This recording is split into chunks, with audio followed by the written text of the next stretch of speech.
Daniel chapter 3 is, again, one exciting story. And stories can be exciting if they're fiction. They can get the blood pumping. They're related to something you know, and there's some danger. But even more exciting is you have some story like Daniel chapter 3 that you know is not fiction. And it's unbelievably exciting. So let's get into Daniel chapter 3. Daniel chapter 3, part 3, verses 1 through 30. This is a king's folly. A king's folly. So Daniel 3 is not following on the heels of Daniel chapter 2. There's some 23 years in between these chapters. Nebuchadnezzar had many successes. And a lot of times success goes to the head of a human being. Nebuchadnezzar was indeed this head of gold. Fresh groups of deportees had come with news of the promised land. Maybe Ezekiel brought news of how poorly Jeremiah had been treated. Jerusalem was fully fallen. Egypt was fully conquered. The 13-year siege of Tyre was won. It was high time that Nebuchadnezzar was worshipped, or so he thought. First of all, we see Daniel's friends would not bow. Later on, we'll see Daniel's friends wouldn't budge, and then those pesky guys wouldn't burn either. We'll get into it, but it's kind of fun. The bowing was the part that they had some control over. The budging was the part that they had some control over. The burning, you don't decide if you're going to burn or not. That's the part that God alone has control of. And they didn't burn. God wouldn't allow them to burn. And it wasn't their choice. No, we refused. We refused to burn. It wasn't their choice. And just even before we get into the chapter, I think it's exciting to think that there is part of obedience that we are in charge of. And then there's part of, the whole struggle that we have no control over. And if we'll take the part that we have control over and be faithful to God, often God will do something miraculous in the part that we don't have control over, but He alone has control over. So if I refuse to bow to this world and its gods, and I refuse to budge to this world and its gods, when this world comes after me, and it's bigger than I am, and I'm powerless to stand in its way, well then God can step in where I'm powerless, and He can deliver me from death, or He can deliver me through death. Something I didn't understand as a young person, but I understand more as I age. So first of all, Daniel's friends would not bow, verses 1 through 12. In verse 1, we see the construction of the image. Nebuchadnezzar, the king, made an image of gold whose height was 80 cubits, and the breadth thereof 6 cubits. He set it up in the plain of Dura, in the province of Babylon.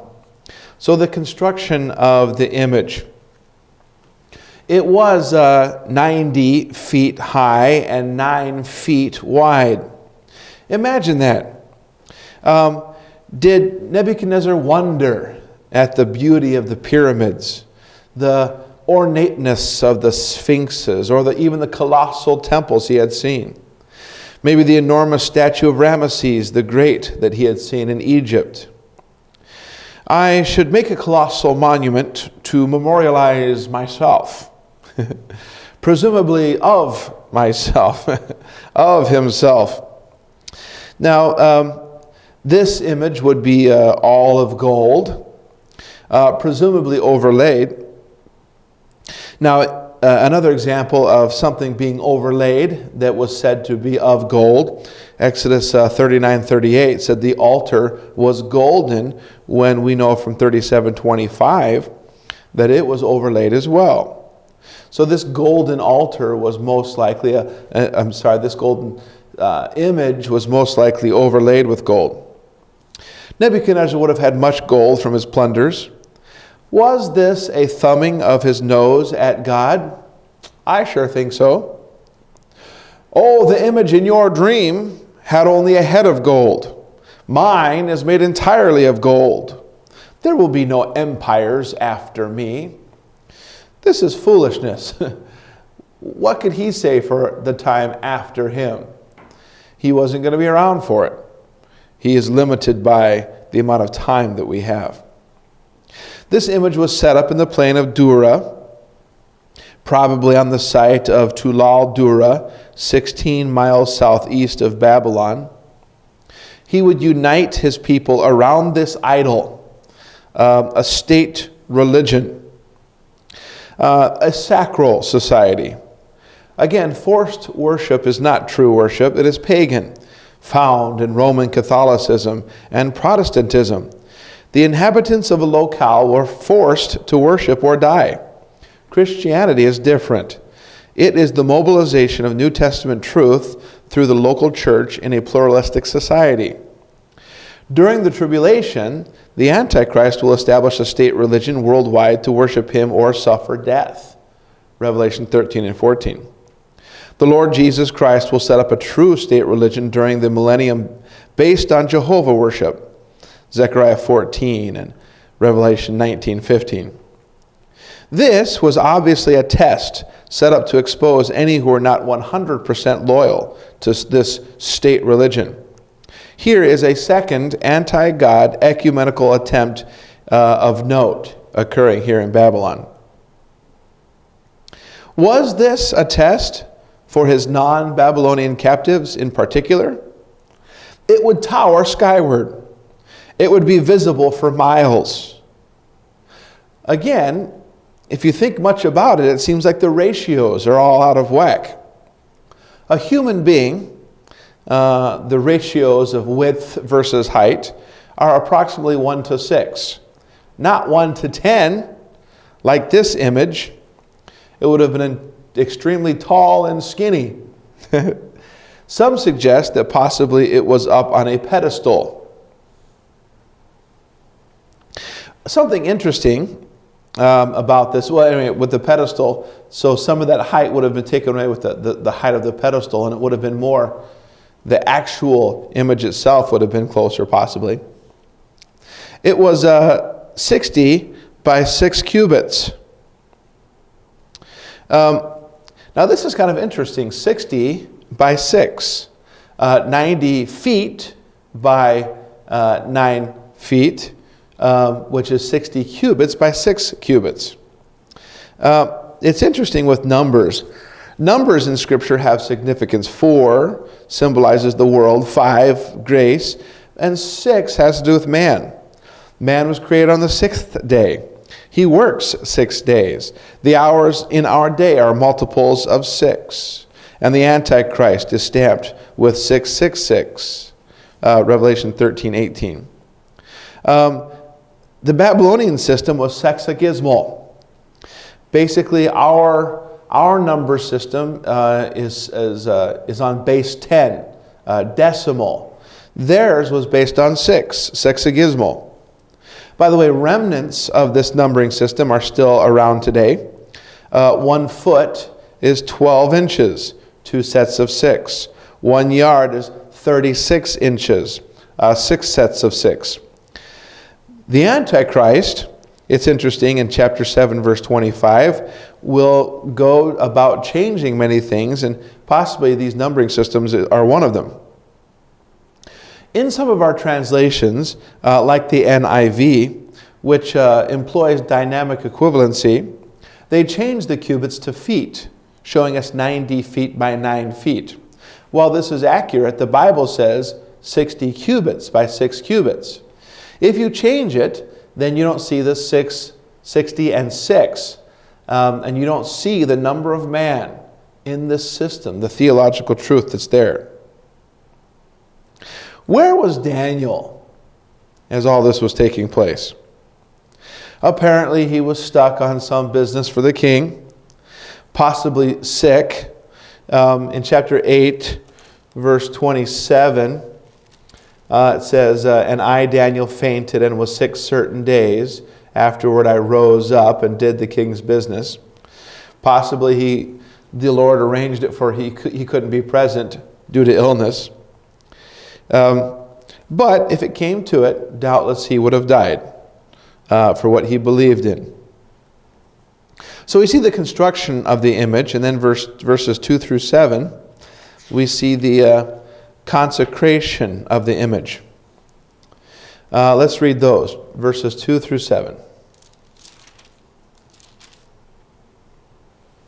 Then Nebuchadnezzar the king sent to gather together the princes and governors, and the captains, the judges, the treasurers, the counselors, the sheriffs, and all the rulers of the provinces to come to the dedication of the image which Nebuchadnezzar the king had set up.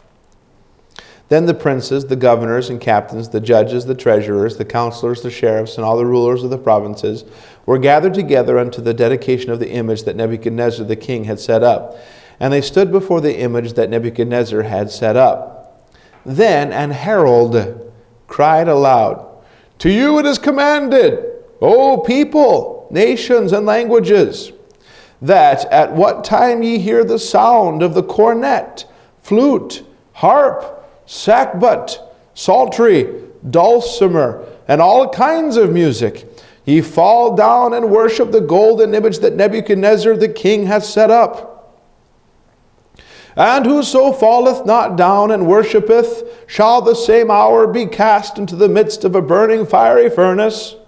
Therefore at that time, when all the people heard the sound of the cornet, the flute, harp, sackbut, psaltery, and all kinds of music, all the people, I didn't drop my herald voice quick enough, all the people, the nations, and the languages fell down and worshipped the golden image that Nebuchadnezzar the king had set up.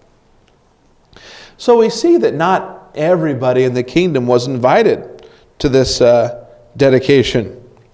By the way, dedication is the word corresponds to the Hebrew word Hanukkah for dedication or a consecration.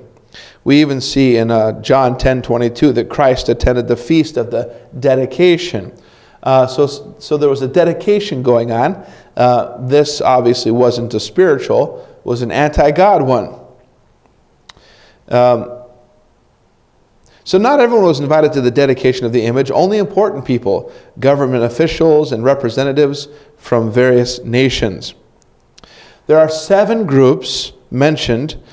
Princes were lieutenants, they were satraps or administrators. The governors were rulers, possibly military chiefs. It is uncertain how many Jews there would have been. Presumably Daniel's 3 friends were not the only ones. Someone like Gedaliah would probably have been there.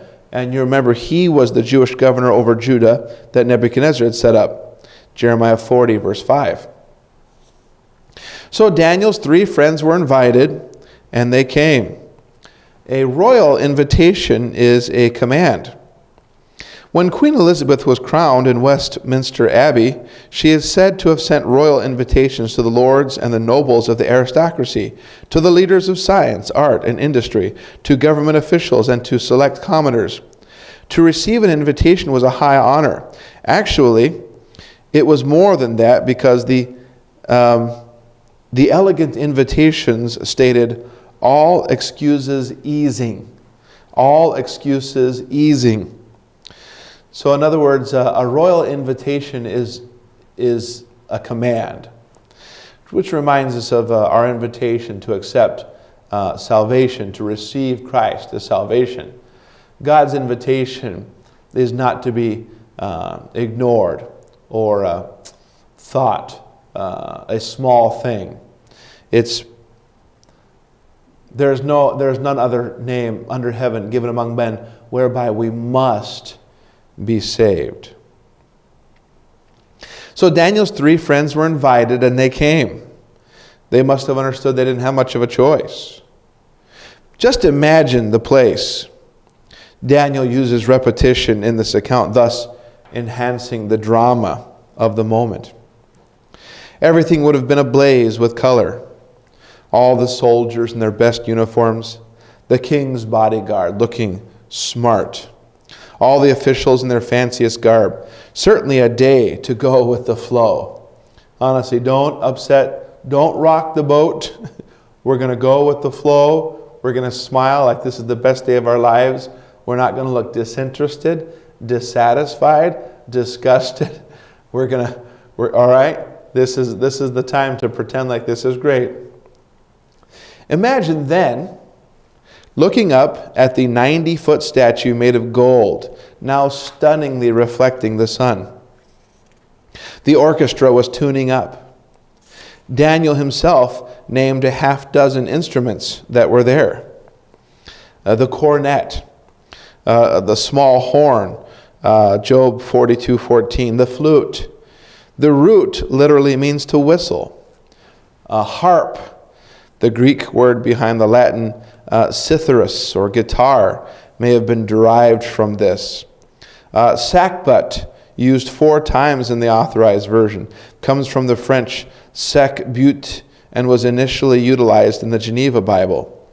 It may refer to a horn. As such, it may have been the forerunner of the trombone or stringed instrument. Psaltery, ancient stringed instrument. Dulcimer, this word is similar to the Greek word behind symphony, literally sound together as a harmony instrument. The translation dulcimer comes from the Latin dulce melos, a sweet sound, through the French dulcimer, and it refers to a stringed instrument.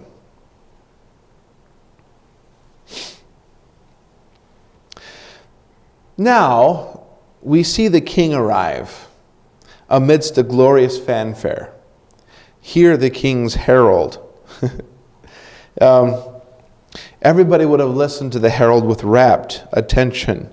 He himself did not have the authority, but the king who was behind him did. Oh, that men would listen to preaching with rapt attention, in reverential fear of the awesome God behind the message.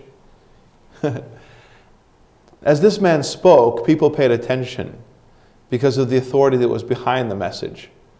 And again, as pastors preach, a lot of times we're sleepy, yawning, our minds are on other things. We're not reverential enough for the awesomeness of the God that's behind the message. This herald for Nebuchadnezzar preached a 3-point message, and I got it to rhyme. What is your cue? All right? So when you hear these sounds, that's the cue. So what is your cue? What you must do. So when you hear your cue, you're going to need to bow down to the image. And then the last thing, what will happen to you if you don't bow? So what's your cue? The music. What you must do? Bow. What will happen to you if you don't? I'm not sure if he had a poem or not on the side, but he delivered a message from a great one with his 3 main points here. The king's herald commanded, literally cried with great strength, the people, nations, and languages to fall down and worship the image. Most likely, the worship of this image was presumably a worship for the king Nebuchadnezzar. Many ancient kings considered themselves divine. Pharaohs of Egypt, Caesars of Rome. He clearly thought that he was divine. He says, who is that God, later on in verse 15, that shall be able to deliver you out of my hands? So, I'm a God, he's a God, everyone's a God, and I'd like to see the God that's bigger than me as a God, and my authority and my power. Well, he saw him. But the sad thing is he had already seen him, and how quickly you forget. When the music plays, you better bow, or you will be burned alive. And then we remember from Jeremiah 29:22 that this was no idle threat. He had already roasted Zedekiah and Ahab in the fire. As they hear this message, you can see the eyes darting everywhere. Now at the grotesque image, then at the king, then the people around, then at the conductor to possibly catch a glimpse of his first move to bring in the orchestra. Hear the music begin. Listen to the sound of an entire multitude falling to the ground, knees and joints crackling all around. And then feel your heart stop beating for a moment as you notice something that simply cannot be. 3 men are still standing. You know, they wouldn't eat his meat before. What made him think they would bow to his image? Was it necessary to make an example out of them for some political reason? It seems like Nebuchadnezzar was not necessarily expecting this degree of exclusivity in worship from them, but the Shema in Deuteronomy 6 very clearly calls for this level of commitment. And they were excellent workers for Nebuchadnezzar, and he invested a great deal in them. And they were friends of Daniel, who had showed himself immensely important and valuable before. So it's pretty amazing that he gives them another chance. We see in verses 8 through 12 contempt for the image. Let's read that. Wherefore at the time certain Chaldeans came near and accused the Jews.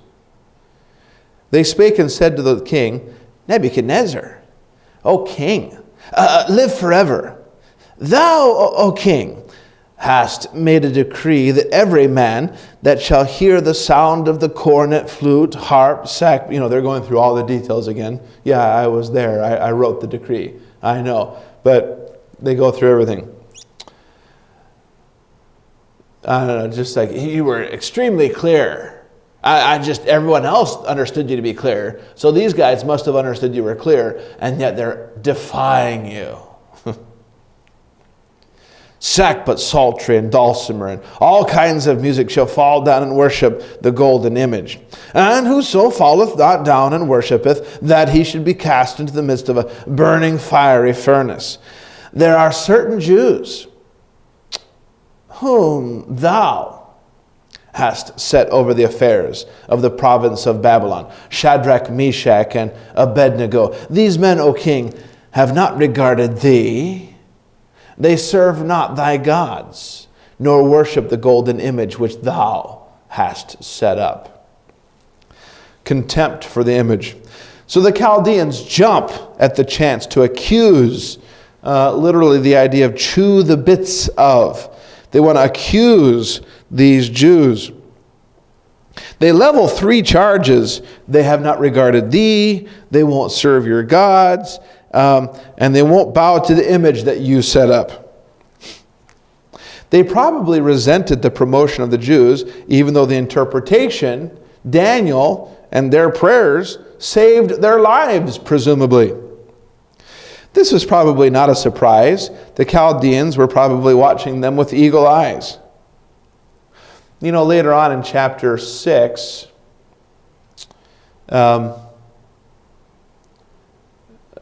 with Darius, his wise men are going to try to enact some sort of legislative move that will draw out Daniel in his praying. And it doesn't say here necessarily that this idea for this image was brought up by someone else. But I wonder, as these advisors, I wonder if we have another example of Daniel 6 where maybe these counselors were putting this bug in the ear of Nebuchadnezzar. Maybe they had this whole plan. Listen, you're amazing, and you've done this, and that really, you need to, maybe they had the whole thing thought, those guys won't bow, and he'll put them to death. This is what we can do to get rid of them. I don't know. Maybe they put the idea together and thought they could use it, or maybe it was Nebuchadnezzar's idea, and they just figured out how to gain advantage through it somehow. By the way, it's a difficult life to always be looking for ways to gain advantage for yourself and elbow your way past and climb another step on a ladder.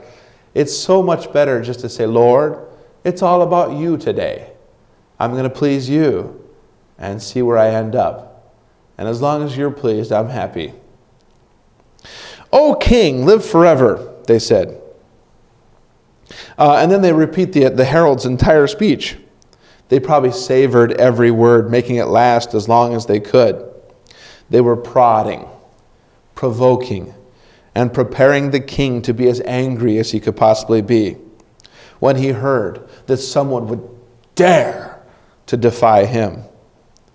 There are certain men that thou hast set up, hinting at the king's poor judgment. So Daniel's friends wouldn't bow. And then in verses 13 through 18, we see Daniel's friends wouldn't budge on their decision not to bow. You see, they did what they could with the things that they had power and influence over. There are many things we don't have power and influence over. But there are some things that we do. They were faithful in the part that they could execute. And God has never let anyone down in his part of things when somebody's faithful. So Daniel's friends would not budge. First of all, we see the rage of the king in verses 13 through 15. Oh, this was a scary man to get upset. And I'm sure it wasn't fun for these three. But they had thought it through and realized, this verse hadn't been this revelation hadn't been given on this earth yet. But the Bible tells us in the New Testament, fear not them that are able to destroy the body, but rather fear him who is able to destroy both the body and the soul in hell. They realized that the rage of someone else was far scarier. The goodness of somebody else was far better. The eternality, infiniteness of God, faithfulness, just everything. He deserved to be followed and could be trusted. There, verses 13 through 15, it says, Then Nebuchadnezzar in his rage and fury commanded to bring Shadrach, Meshach, and Abednego. Then they brought these men before the king. Then Nebuchadnezzar spake and said unto them, Is it true?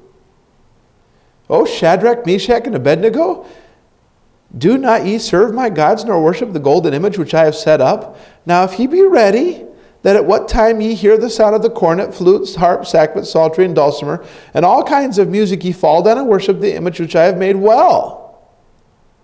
But if ye worship not, ye shall be cast the same hour into the midst of a burning fiery furnace. And who is that God that shall deliver you out of my hands? He blew up. The Chaldeans were successful. Here we have the idea of heated anger. He called for them, but by the time they got there, he was enough in control of himself that he was able to give them another chance. Is it true? His volcanic wrath subsided for momentary magnanimity. Maybe they didn't understand. Maybe these Chaldeans were making it sound worse than it was out of jealousy for having been shown up. I know these guys. They're playing me. And they're trying to make it sound worse than it is, right? I know these guys. I know their tricks. They're playing me, right? Listen, I'm gonna explain it to you myself. The herald told you, and now I'm telling you. If you do this, everything will be fine. We're all good. We don't have a problem. I do that with my son sometimes. When there's something going on, I'll be like, we got a problem? And he knows when I ask that question, son, do we have a problem? He knows that if he thought he had a problem, he better get rid of it right now. And just that question means, ooh, I better not hint that there's a problem. And if there's a problem, I drop, problem gone. Gone, Dad. Nebuchadnezzar's looking at them and saying, you know what? Maybe it wasn't clear, but I'm making it clear. We got a problem?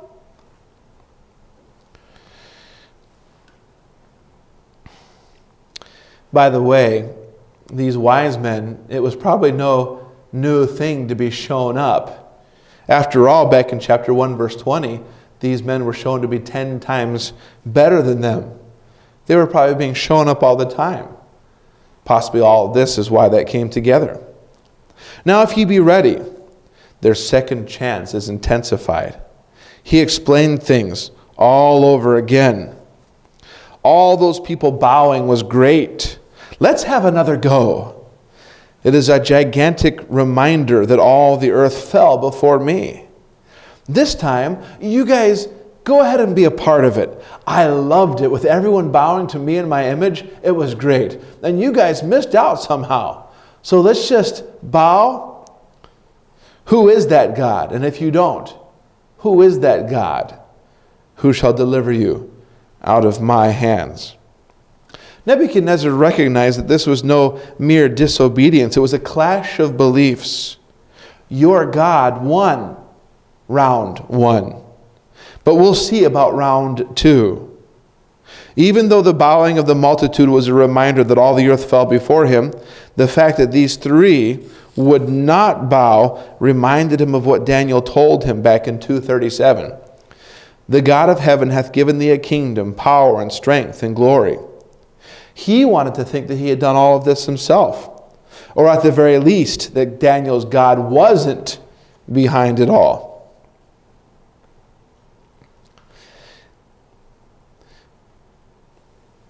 During the tribulation,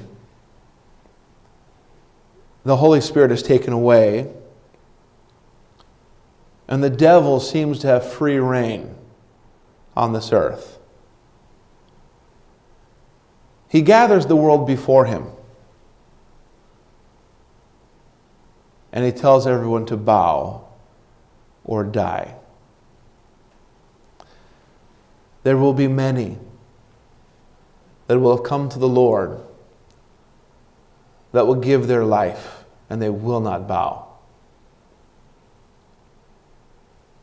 Nebuchadnezzar portrays some of this.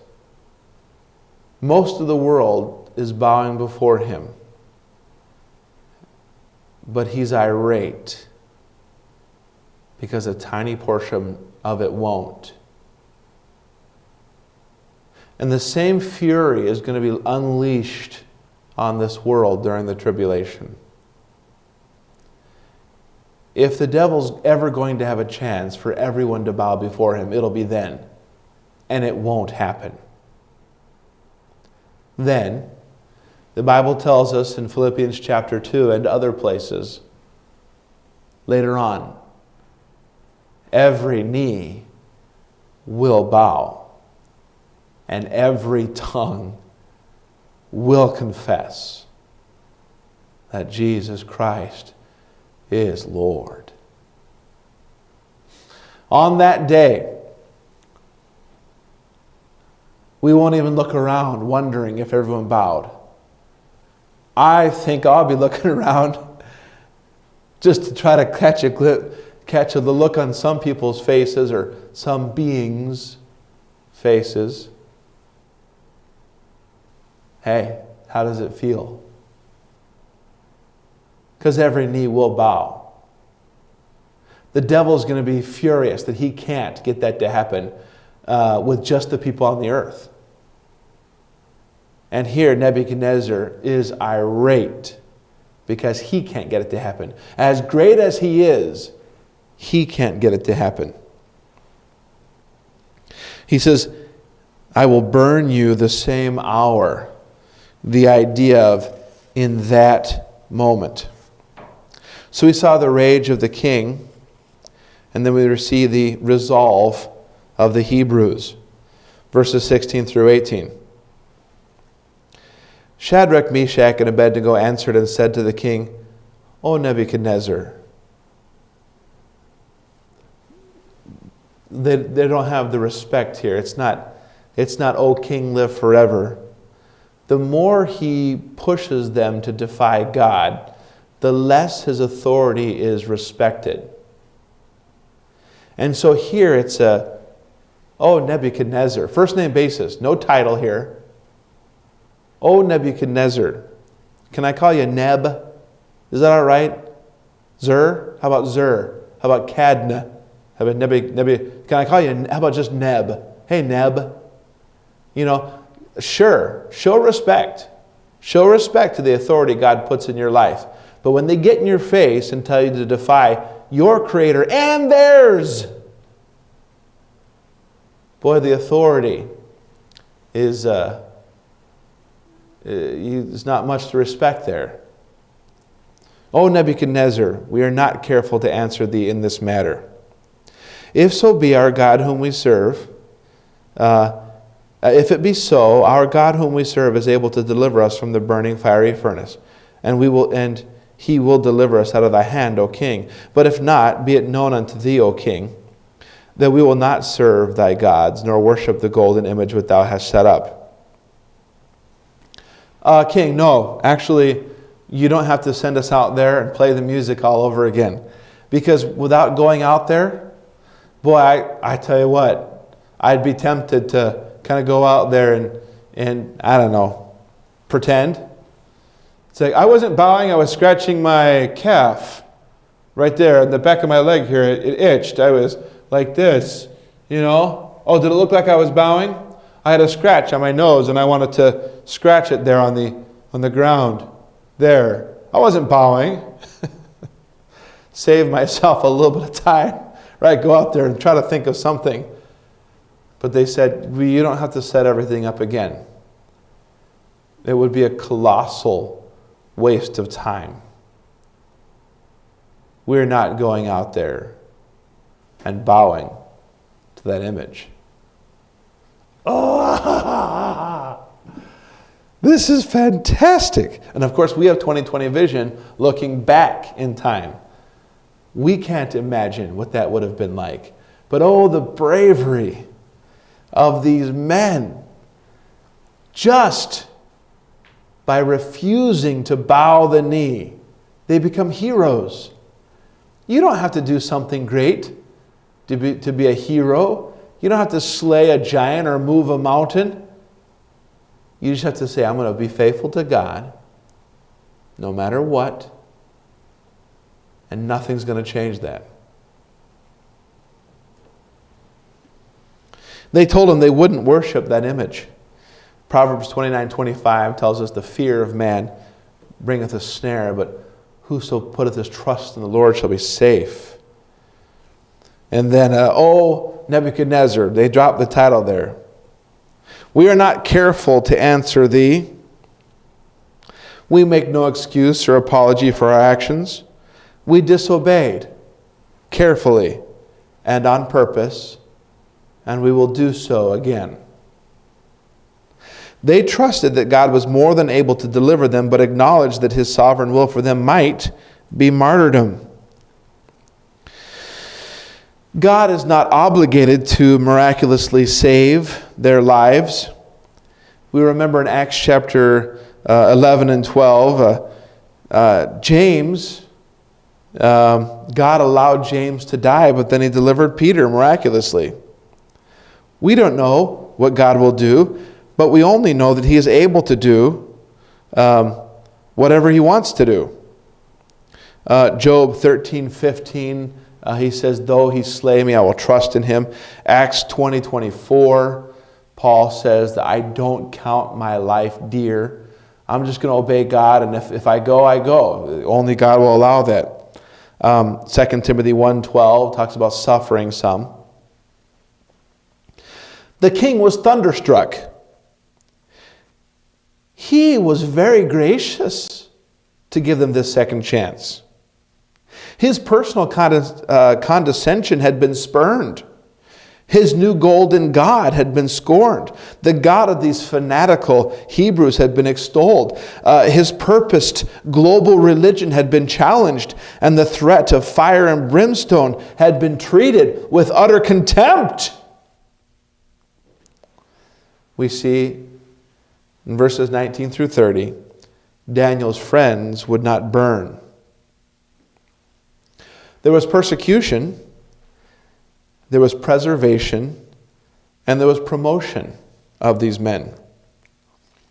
Bible's very clear. He says, in this world ye shall suffer persecution, but be of good cheer, I have overcome the world, in John 16:33. We can be preserved. Isaiah 43:2 talks about going through the water, going through this, and I will not let this overtake thee, I will protect thee. And then we see also promotion in 1 Peter 5:10. We can go through the same pattern. They will suffer for a little while, then be perfected after these things. So we see persecution, verses 19 through 23.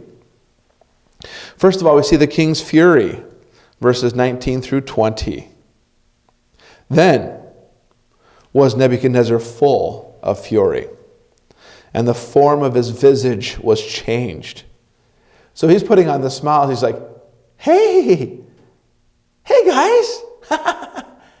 So the herald, yeah, remember that? Remember how he was up there and he made things very clear? Well, apparently you didn't listen. So I'm going to go through it all again, okay? Look, we're happy. See my smile? Here's what's going to happen. The music's going to... And they're like, no, actually, that's not what's going to happen. Oh my. His visage changed against Shadrach, Meshach, and Abednego. Therefore he spake and commanded that they should heat the furnace 7 times more than it was wont to be heated. And he commanded the most mighty men that were in his army to bind Shadrach, Meshach, and Abednego, and to cast them into the burning, fiery furnace. Well, he had pulled out his best smile, and they were unimpressed. How dare they? And now his visage is changed. He commanded the furnace to be heated 7 times hotter.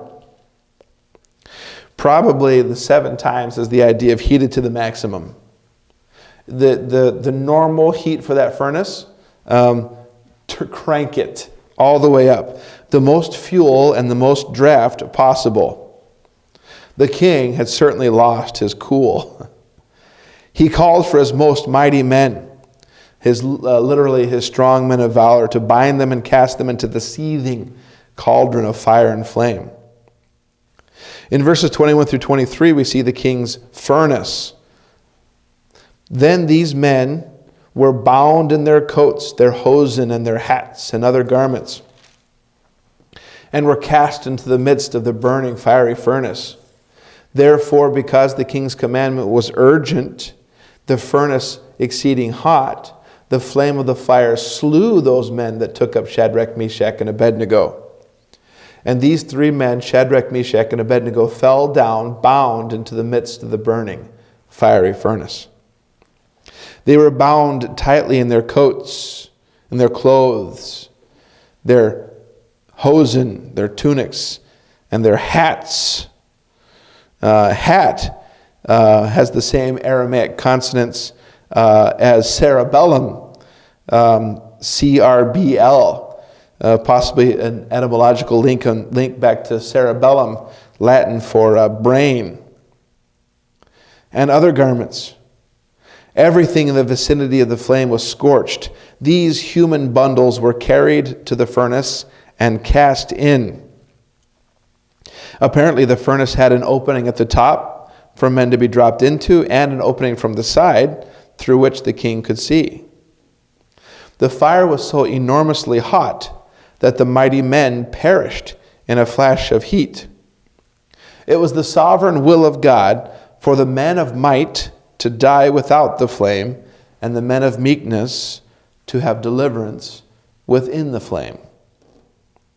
So we see persecution, then we see preservation, verses 24 through 28. First of all, preservation by the presence of God, verses 24 and 25.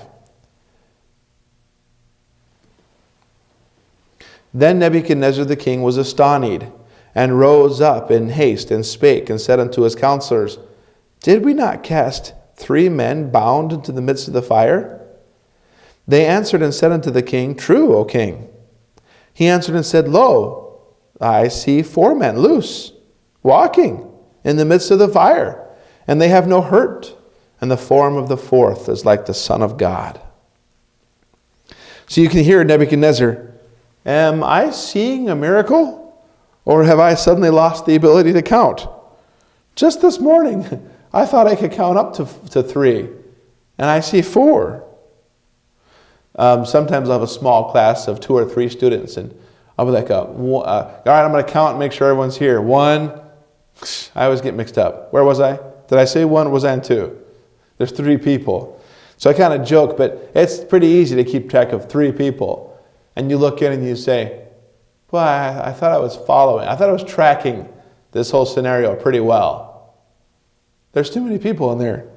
And they're walking around. Astonied literally has the idea of like a stone.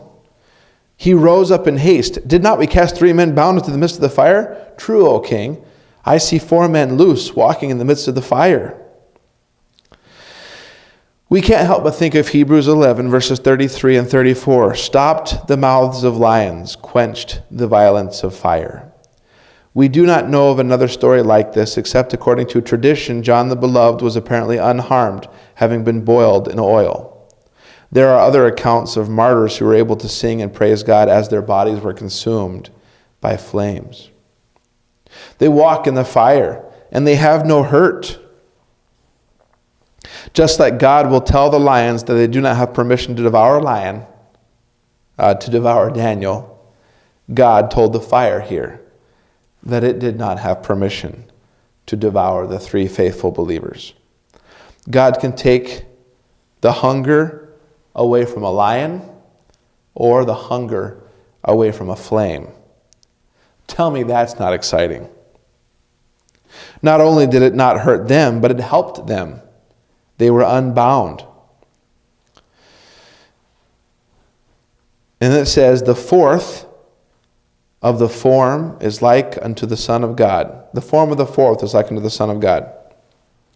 Nebuchadnezzar affirmed that he saw the pre-incarnate person of the Lord Jesus Christ. Now, grammatically, the Aramaic words for Son and God form a word pair. The Aramaic noun construct requires that the first word of a pair to be determined or articular, the Son, when the second word is determined, God. Modern translations fail to state this common Hebrew-Aramaic grammatical idiom. Translations such as the NIV's a son of the God and the NRSV, the appearance of a God, are wrong-headed grammatically and theologically. So, preservation by the presence of God, and then preservation by the power of God. Verses 26 through 28. Then Nebuchadnezzar came to the mouth of the burning fiery furnace and spake and said, Shadrach, hey, Meshach, Abednego, ye servants of the Most High God, come forth and come hither. Then Shadrach, Meshach, and Abednego came forth of the midst of the fire. And the princes, governors, and captains, and the king's counselors, being gathered together, saw these men, upon whose bodies the fire had no power, nor was an hair of their head singed, neither were their coats changed, nor the smell of fire had passed on them. Then Nebuchadnezzar spake and said, Blessed be the God of Shadrach, Meshach, and Abednego, who has sent his angel and delivered his servants that trusted in him, and have changed the king's word, and yielded their bodies that they might not serve, nor worship any God except their own God. He recognized them as servants of the Most High God. Now he's barking orders now, isn't he? Come out of there. But this is an order that's not opposed to God. It wasn't contrary to any commands from God, so they were bound to obey. Nebuchadnezzar knew that God had sent his angel to deliver them. Angel, an Old Testament designation for the pre-incarnate Christophany, Genesis 16. And also Daniel probably had told the king of the coming Messiah, the Son of God, from studying Psalms chapter 2 and 6, chapter 2 and other messianic psalms. The fire had no power over them. Not a hair was singed, not a single thread of their garment was changed. And they didn't even smell like smoke. Now, my wife doesn't like the smell of campfire smoke. When we kids go have a campfire and come inside, she's like, oh, quick, I want to wash those clothes. So she would have liked this. They could be in the fire and not smell any differently at all. He said they trusted God. They changed the king's word. And it's so amazing here that the king didn't mind public embarrassment. What can you say before such awesome power? They yielded their bodies. They refused to worship any but God. He had to respect this degree of allegiance. They were going to follow their God regardless of the cost. Immediately forgotten was the gigantic image in light of the one who was far bigger. Promotion, verses 29 through 30. Nebuchadnezzar says, therefore I make a decree that every people, nation, and language which speak anything amiss against the God of Shadrach, Meshach, and Abednego shall be cut in pieces, and their houses shall be made a dunghill, because there is no other God that can deliver after this sort. Then the king promoted Shadrach, Meshach, and Abednego in the province of Babylon. So promotion. First of all, the king praises God's person. He eulogized their God.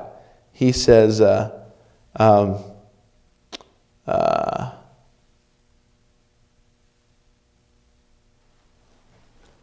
blessed be the God of Shadrach, in verse 28.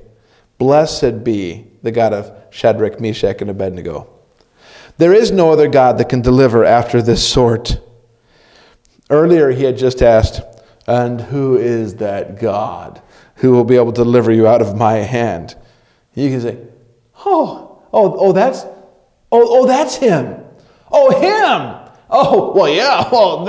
That God. Oh, why didn't you just say so?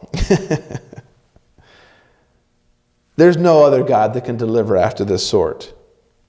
He made a decree that none was permitted to say anything amiss. The idea there is wandering. Nothing could be said that would berate God or be erroneous about him. Here he isn't enforcing Jehovah worship, but here he is protecting it. Any who spoke against it, their houses would be they'd be cut and they'd be dismembered, and their houses would be places of refuse. So the king praises God's person, and then the king prospers God's people. He went on to promote them. Boy, the Chaldeans, how did they deal with that? Good question. But what's exciting here is that there was this gigantic image, and there was Nebuchadnezzar. What are we going to do? Everyone is bowing. And they said, well, we're not going to bow. We have that decision. We can decide. We have power over that. They were given a second chance. Hey! Boy, the herald seemed pretty clear, didn't he? Well, just in case, I'm going to explain it to you again. Myself, the king. I'm giving you a second chance. Oh, the graciousness. Hint, hint. You'd better take this graciousness. And then the second time, they wouldn't budge. And they have no choice. You throw me in a fire, I'm going to burn. There's no decision. Will I burn? Won't I burn? Will I? But they did their part, and God did his. And they didn't burn. It's an exciting thing to remember that God is true, but you might have to be cast into a furnace. It's a scary thing. And then there have been plenty who have burned, and God delivered them out of that. One of the most exciting stories in the Bible, Daniel chapter 3.